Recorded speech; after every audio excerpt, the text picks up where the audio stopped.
Good morning, good evening, and good in-betweening, everyone. My name is Zinx, and in the third episode today of my Map Callouts Guide series, we're going over Temple of Anubis. Now, this is a pretty simple one and can be done really quickly, so it's important to know exactly where to call out the enemy and where to call your teammates should go. So starting off with the area here, this is from attack. All these episodes are from attack. Timestamps will be in the description below for mobile users. So this first area, we call this Fountain, because, surprise, there's a fountain, right? You can call it Fountain Under or just Fountain. Most of this doesn't really matter. The small med pack and large med pack, but if you're attacking and you're having to defend these two areas, it's, I mean, you got bigger problems on your mind. So going through Maine, Maine is always the central line to point A and point B. We go over a bridge or arches. This area is called Metal, and I'll tell you why just now. This area to the left here, where Bastions and Tourbillons like to set up sometimes, is called Carpets, because of the carpets here. This area out here is called a Market. Inside here is Market Med. And following Main, this is Bridge. Up the stairs here, you have Side and Top. This is called Top, obviously, because it runs all the way out, down that path, to on top of the point you're attacking. So the reason we call that pathway under arches there Metal is because it runs along the side here into this area, which we call Metal itself, because of all the metal, body parts and things being sold here. So we just call this entire area Metal. When someone runs in there, we say they're going Metal, and we know if they're not out here in the open, which is pretty easy to see, then they're probably in here. And if you know they're in this room, you can say Metal Med.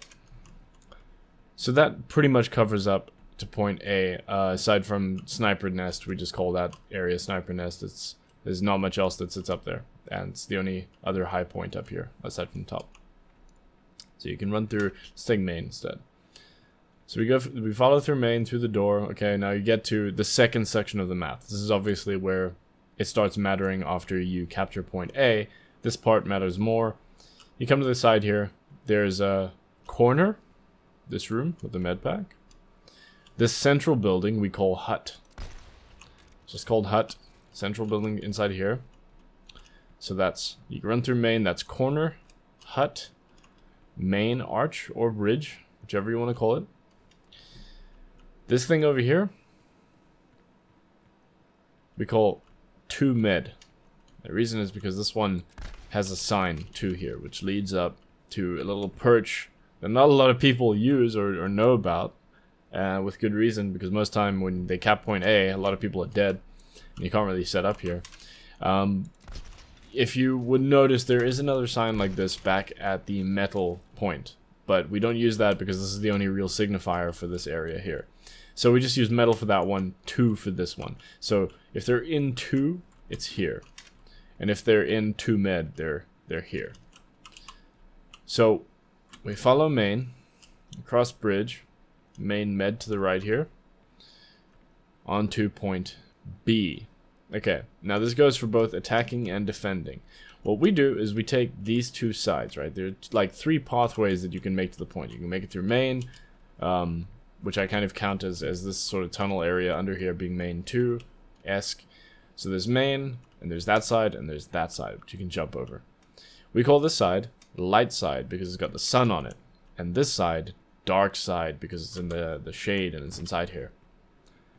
So when someone's coming through dark side or just dark, we know they're coming through here, and when light, they're probably jumping over the rocks in the other end there.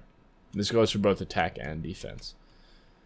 And any place that runs under Main, we call tunnel. So that's pretty much it. That's it for Temple of Anubis. It's a very short map. It's very easy signifiers to know what's being spoken about, what's being conveyed, what information you're trying to get across.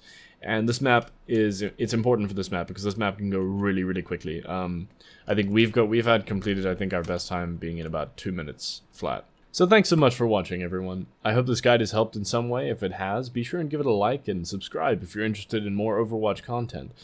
We will be going over every other map before the series is done, and after that I'll move on to specific tips and tricks, or maybe not tips and tricks, maybe like specific guides for compositions and things like that for maps, which work out well. So be sure and stay tuned for that if you're interested. But until next time, I've been Zinx, you've been the internet, Have a great day.